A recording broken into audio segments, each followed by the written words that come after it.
எப்பொழுது நம்ம பலன் இல்லை அப்படின்னு ஆண்டவரிடத்துல போய் ஃபீல் பண்றோமோ, வேதம் சொல்லுகிறது, தான் நிற்கிறேன் என்று சொல்லுகிற எவனும் விழாதபடிக்கு எச்சரிக்கையாயிருக்க கடவன்.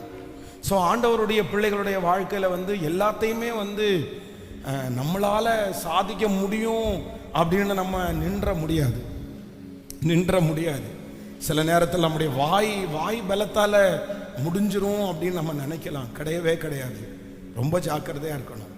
ஒரு விஷயம் உங்களுக்கு சொல்லியிருக்கேன்னு நினைக்கிறேன். நம்முடைய ஞானம் என்கிறது வேற, ஆண்டவருடைய ஞானம் என்கிறது வேற.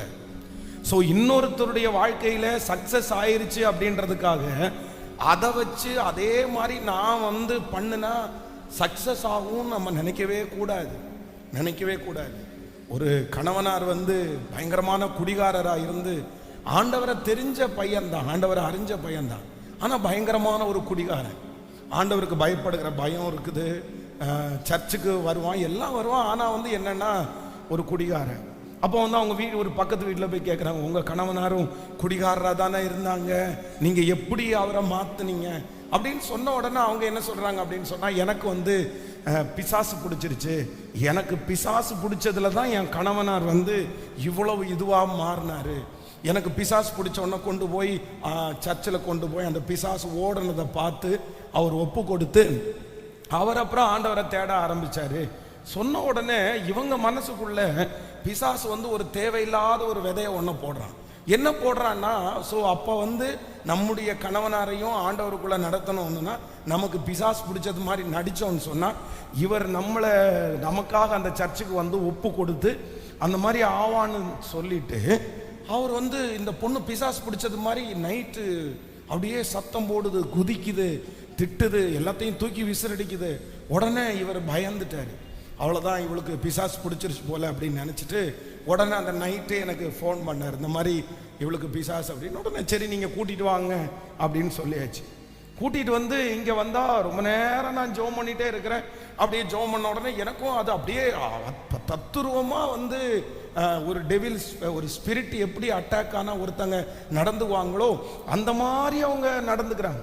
சரி, உடனே ஃபுல்லாக ஜோம் பண்ண உடனே திரும்பி ஒரு கொஞ்ச நேரம் தாண்டி சத்தம் போட்டு நான் போகிறேன் அப்படின்னு சொல்லிட்டு அப்படியே சுருண்டு கீழே விழுந்துருச்சு. கீழே விழுந்த உடனே நான் அந்த பிரதரை பார்த்து, சரி பிரதர், நீங்கள் இந்த மாதிரி நீங்கள் அவங்களுக்கு டிஃபன் ஏதாவது வாங்கி கொடுங்க, அவங்க கொஞ்சம் ரெஸ்ட் எடுக்கட்டும் அப்படின்னு சொல்லிட்டு கொஞ்ச நேரம் தாண்டினதற்கு பிறகு அந்த பொண்ணை தனியாக கூப்பிட்டு நான் சொன்னேன், நீ ஜெபிக்கிற பொண்ணு, நீ ஆண்டவரோட ரொம்ப நடக்கிறவான்னு எனக்கு தெரியும், நீ நல்லா பைபிள் வாசிக்கிற பொண்ணு, உனக்குள்ள எப்படி பிசாசு பிடிக்குது, உனக்குள்ள இந்த பிசாசு அப்படின்னா எப்படி வந்துருச்சு, நீ கண்டிப்பா எனக்கு சொல்லணும். சும்மா எப்படி உனக்கு பிசாசு பிடிச்சிருக்குன்னு நான் சொல்ல முடியும்? கண்டிப்பா நீ கிடையாது, உன்னை பற்றி எனக்கு தெரியுமே.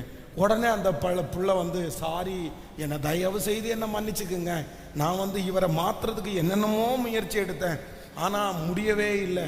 கடைசியில் இந்த மாதிரி ஒரு திட்டம் போட்டாலாவது அவர் மாறுவாருன்னு நினச்சி தான் நான் இந்த மாதிரி பண்ணினேன் அப்படின்னு சொன்ன உடனே நான் அப்போவே சத்தம் போட்டேன், இது தேவையில்லாத வேலை. நமக்கு ஆண்டவர் இந்த மாதிரி ராங்காக நம்ம ரட்சிக்கிறவர் இல்லை.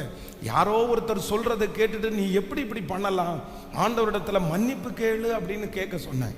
சில மாதங்கள் தாண்டிச்சு, சில நாட்கள் தாண்டிருச்சு. ஆனால் அந்த மனுஷன் சுத்தமாக பார்த்தீங்க அப்படின்னா மாறவே இல்லை. முன்னாடி இருந்ததை விட பின்னாடி ரொம்ப ஒரு கொடுமையான வாழ்க்கைக்கு நேராக போனார் அவர். அதனால ஆண்டவருடைய பிள்ளைகள் ஒன்று நினைத்துக் கொள்ளுங்கள், சில காரியங்கள் நம்மளால முடியாத போது நம்ம என்ன பண்றது அப்படின்னு சொன்னா, நம்மளே போட்டு எல்லாத்தையும் போட்டு இது பண்ணிட்டே இருக்க கூடாது. சிலர் அப்படிதான் என்ன பண்றாங்கன்னா, ஆண்டவருடைய கரத்துல சிலதை கொடுக்கறதே இல்லை, ஆண்டவருடைய பாதத்துல சிலதை கொடுக்கறதே இல்லை. எல்லாத்தையும் இவர்களே ரொம்ப போராடி ஐயோ எனக்கு அப்படி நீங்க செய்யவே கூடாது. ஆண்டவர் என்ன சொல்றாரு அப்படின்னா, உன் பலவீனத்திலே அவருடைய பலன் பூரணமாய் விளங்கும். உங்களால முடியலையா ஒன்று நினைத்துக் கொள்ளுங்கள், இந்த சத்தத்தை கேட்கிற யார் ஒருத்தர் இன்னைக்கு நீங்க சொல்லலாம், பாச என்னால முடியவே இல்லை, என்னால முடியல, இந்த பிரச்சனை என்னால் சகிக்கவே முடியல, இந்த சூழ்நிலை என்னால் தாங்கவே முடியல, நான் இன்னைக்கு முழுக்க ஒரே ஒரு வார்த்தை சொல்லணும்னா என்னால் முடியல பாஸ்டர், என்னால் முடியல. ஆனால் வேதத்தில் நீங்கள் வேதத்தில் வாசித்து பார்த்தீர்களானால் யாரெல்லாம் முடியல இதுக்கு மேல என்ன விட்டுருங்கன்னு சொன்னாங்களோ அவங்க யாரையுமே ஆண்டவர் முடியலன்னு சரிப்பா விட்டுரு அப்படின்னு சொல்லவே இல்லை. முதல்ல நீங்க எலியாவை பார்க்கும்போது எலியா என்ன சொல்றாரு அப்படின்னு சொன்னா, ஆண்டவரே என்னால முடியல, இதுக்கு மேல என்னால எல்லாம் வாழ முடியாது, எனக்கு முடிஞ்சிருச்சு, நான் ரொம்ப கஷ்டப்பட்டாச்சு, நான் எவ்வளவு ட்ரை பண்ணியாச்சு, எனக்கு ஒண்ணு பண்ணுங்க, இனி இந்த உலகத்துல வாழ்றது கூட நான் விரும்பல, என்னை எடுத்துக்குங்க ஆண்டவரே அப்படின்னு ஜெபம் பண்றாரு. ஆனா ஆண்டவர் அவனுக்கு ஒரு பலனை கொடுத்து கர்த்தர் சொல்லுகிறார், 40 நாள் ஒரு நாள் கூட பிரயாணம் பண்ண முடியல, அவரால் ஒரு அடி கூட எடுத்து வைக்க முடியல. நடு வழியில தன்னுடைய வேலைக்காரனை முன்னாடி நிறுத்திட்டு ஒரு இடத்துல போய் ஒளிஞ்சு அப்படியே சுருண்டு படுத்து கிடக்கிறாரு.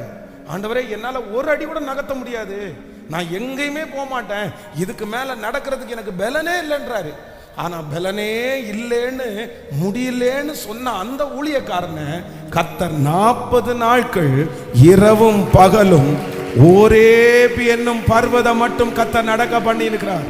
நான் நம்புகிறேன், நான் ஆராதிக்கிற தெய்வம், நம்ம ஆராதிக்கிற தெய்வம் அவர் சாதாரணமானவர் அல்ல. நீங்க எப்ப முடியலன்னு சொல்றீங்களோ, உங்க மனசுல முடியலன்னு தோணுதா, நான் நம்புறேன் நீங்க முடியலன்னு சொன்ன அந்த வார்த்தை கர்த்தருடைய சமூகத்திற்கு போய் எட்டுமே ஆனால் உங்களையும் கர்த்தர் அந்த ஊழியக்காரனை போல அவருடைய பலத்தினால் நீங்க ஒரு அடி கூட எடுத்து வைக்க முடியாத உங்களை இரவும் பகலும் 40 நாட்கள் மலை மேல நடக்க வைக்கிறதற்கு ஆண்டவரால முடியும். என்னால முடியலன்னு நீங்க சோர்ந்து போகாதீங்க, என்னால முடியலன்னு மனம் தளராதீங்க, என்னால முடியலன்னு விட்டு ஓடலாமான்னு நினைக்காதீங்க. நான் நம்புறேன் இதுவரைக்கும் உங்க பலத்தால முடிஞ்சதை நீங்க செஞ்சீங்க. உங்க பலத்தால இவ்வளவு தூரம் வர முடியுமானால் இந்த ஜெபத்திற்கு பிற்பாடு உங்க வேலையில உங்க வாழ்க்கையில கர்த்தருடைய பலன் உங்களோடு கூட இருக்கும். கர்த்தருடைய பலன் இருக்குமானால் நீங்கள் நினையாத எட்டமான உயரத்திற்கு நடந்து போவீர்கள். எத்தனை பேர் ஆமோதிக்கிறீர்கள்? வேதத்துல 2வது நீங்க வாசிக்கும் போது மோசே சொல்றாரு. மோசே என்ன சொல்றாரு அப்படின்னு சொன்னா, என்னால முடியல ஆண்டவரே, என்னால முடியல, இதுக்கு மேலையா, அந்த கூட்டத்துக்குள்ளையா, அந்த ஜனங்கள் மத்தியிலையா அவங்க என்ன பேசுவாங்க தெரியுமா, அவங்க எவ்வளோ என்ன மோசமா ட்ரீட் பண்ணுவாங்க தெரியுமா, நான் அங்கிருந்து எவ்வளோ கேவலமா துரத்தப்பட்டு வந்திருக்கேன் தெரியுமா, எனக்கு பழையது மாதிரி ஒரு பலனும் என்கிட்ட இல்லை ஆண்டவரே, என்னிடத்துல இருந்த எல்லாமே என்னை விட்டு போயிருச்சு. அன்னைக்கு அவங்க பார்க்கும்போது நான் அவ்வளோ பெரிய ஹீரோ, ஆனா இன்னைக்கு அவங்க என்னை பார்த்தாங்கன்னா என்னை மதிக்க முடியாத அளவுக்கு நான் மோசமாயிட்டேன். நான் அன்னைக்கு ராஜா அரண்மனையில வாழ்ந்தேன், இன்னைக்கு பாத்தீங்கன்னா வெயில்ல வாழ்றேன். அதனால என்னால முடியாது ஆண்டவரே, என்னால முடியாது. ஆனா வேதம் சொல்லுது, கர்த்தர் அவனை தைரியப்படுத்தி முடியலன்னு சொன்ன ஒரு மனுஷனை 120 வருஷம் கர்த்தர் வாழ வைத்து இஸ்ரவேல் ஜனங்களை எகிப்து தேசத்திலிருந்து கிருபையாய் ஆண்டவர் புறப்பட பண்ணினார். இந்த முழங்கால் யுத்த ஜபத்துல கர்த்தர் வாக்கு கொடுக்கிறார், அவருடைய கரத்தினால முடியும், தேவனால் எல்லாம் கூடும். கர்த்தர் சொல்லுகிறார், உங்களை கொண்டுதான் ஆண்டவர் செய்ய போறார், உங்க குடும்பத்தை கொண்டுதான் ஆண்டவர் செய்ய போறார். இனி வெளிப்பட போகிறது உங்கள் பலன் அல்ல, இனி வெளிப்பட போகிறது கர்த்தர் பலன். முடியாதுன்னு உங்க வாயில சொன்ன உங்களை வச்சு கர்த்தர் வாக்கு கொடுக்கிறார், இல்ல உன்னை கொண்டே நான் முடித்து தீர்ப்பேன். அதே கைகளை மேல உயர்த்தி சொல்லுங்க பார்க்கலாம்.